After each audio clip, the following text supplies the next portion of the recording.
Hi, so today I'm going to be showing you how to use the scroll saws. Okay.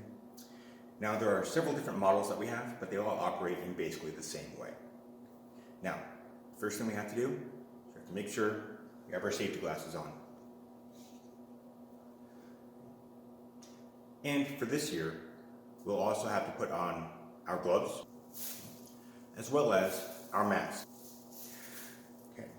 And also, if we have any long hair, we tie that back. If we had any of these clothing, okay, so if you had a necktie, or if you had any baggy sleeves, you would roll them up or secure them. Now, there's only one adjustment that you can make on the scroll saw, okay? And that is the height of the guard right here, okay?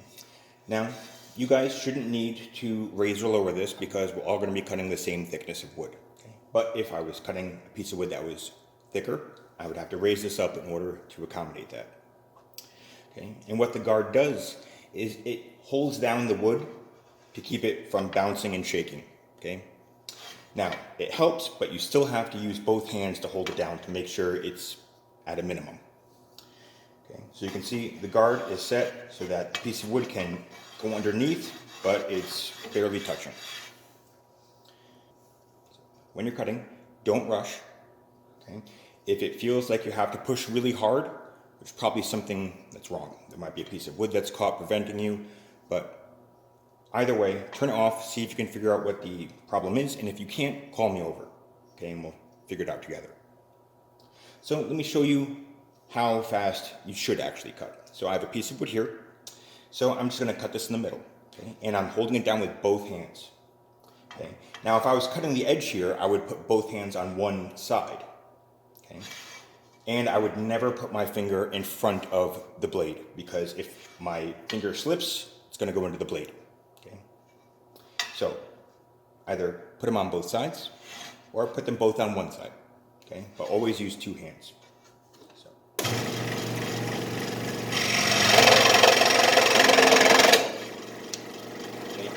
So you can see you don't have to push very hard. You just let the blade do the cutting. Okay. Now, if I had a piece of scrap wood back here, okay, before reaching in and getting it, make sure you turn the machine off. You don't want to reach in with a moving blade. Okay. And even if there aren't any scrap pieces, before you walk away, make sure it's off. Okay. You don't want to walk away with the machine still running. Now, I mentioned that there are several different models, and the only real difference is how you turn them on and off. Okay, so you can see this one has a vertical toggle switch. This one also has a vertical toggle switch right here. Okay. This one has a horizontal toggle switch that goes left and right. This one actually uses a light switch to turn it on and off. And this one uses a knob that you twist to turn it on and off. Lastly, I'm going to show you what you need to do if you're cutting a curve. So here on this board, I've drawn a curve here to curve this corner. Okay. Now, before I start cutting my curve, I'm going to draw and cut what are called relief cuts. So, relief cuts are straight lines that go from the curve to the edge of the piece of wood. So, like that. Okay, I'm going to cut these straight lines first before I do my curve.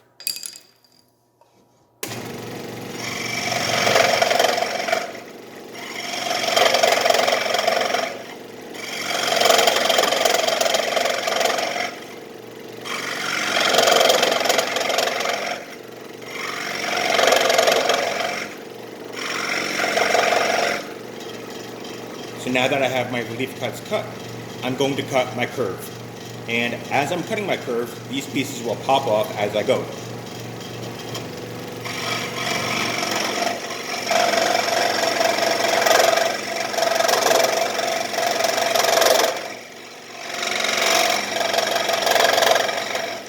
And if I need to readjust, I can readjust without worrying about twisting and breaking the blade.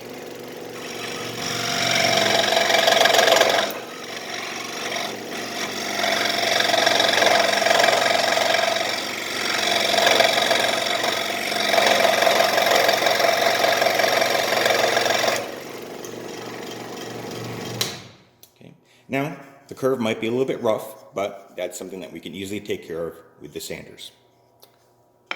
And that's all you need to know in order to use the scroll saws.